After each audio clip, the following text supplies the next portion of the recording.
करवा चौथ की कथा। बहुत समय पहले की बात है। एक साहूकार के 7 बेटे और उनकी एक बहन करवा थी। सभी सातों भाई अपनी बहन से बहुत प्यार करते थे, यहाँ तक कि वे पहले उसे खाना खिलाते और बाद में स्वयं खाते थे। एक बार उनकी बहन ससुराल से मायके आई हुई थी। शाम को भाई जब अपना व्यापार व्यवसाय बंद करके घर आए तो देखा कि उनकी बहन बहुत व्याकुल थी।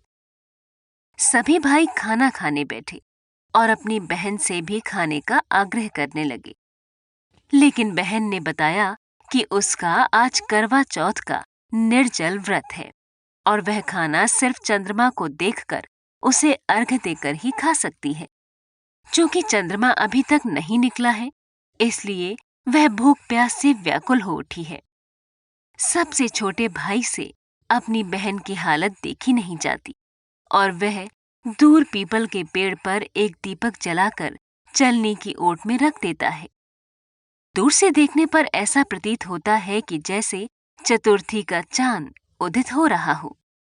इसके बाद भाई अपनी बहन को बताता है कि चांद निकल आया है, तुम उसे अर्घ देने के बाद भोजन कर सकती हो। बहन खुशी के मारे सीढ़ियों पर चढ़कर चांद को देखती है, उसे अर्घ देकर खाना खाने बैठ जाती है। वह पहला टुकड़ा मुंह में डालती है तो उसे छींक आ जाती है। दूसरा टुकड़ा डालती है तो उसमें बाल निकल आता है और जैसे ही तीसरा टुकड़ा मुंह में डालने की कोशिश करती है तो उसके पति की मृत्यु का समाचार उसे मिलता है। वह बौखला जाती है। उसकी भाभी उसे सच्चाई से अवगत कराती है कि उसके साथ ऐसा क्यों हुआ।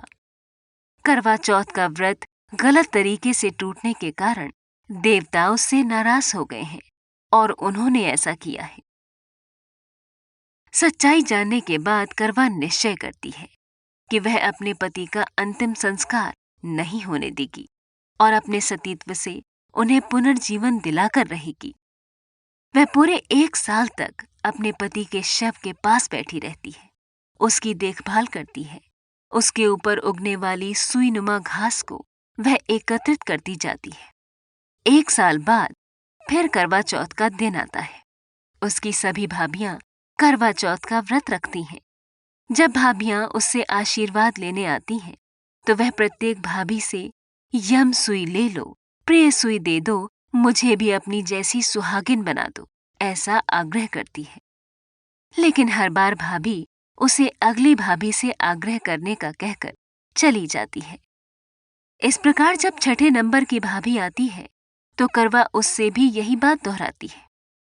ये भाभी उसे बताती है कि चूंकि सबसे छोटे भाई की वजह से उसका व्रत टूटा था, अतः उसकी पत्नी में ही शक्ति है कि वह तुम्हारे पति को दोबारा जीवित कर सकती है।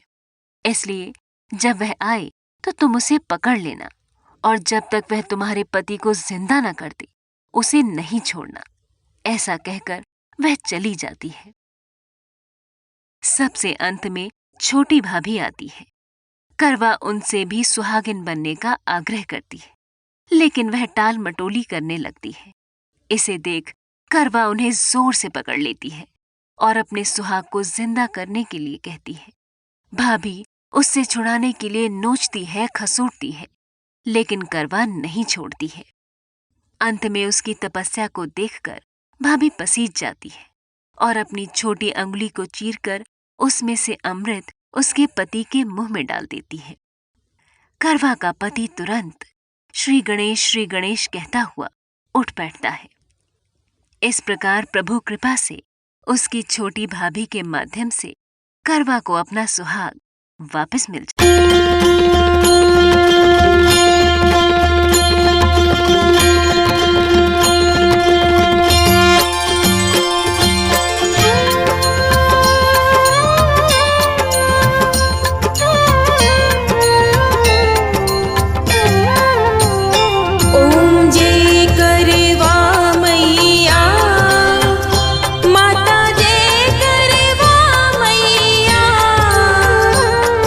जो व्रत करे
जग की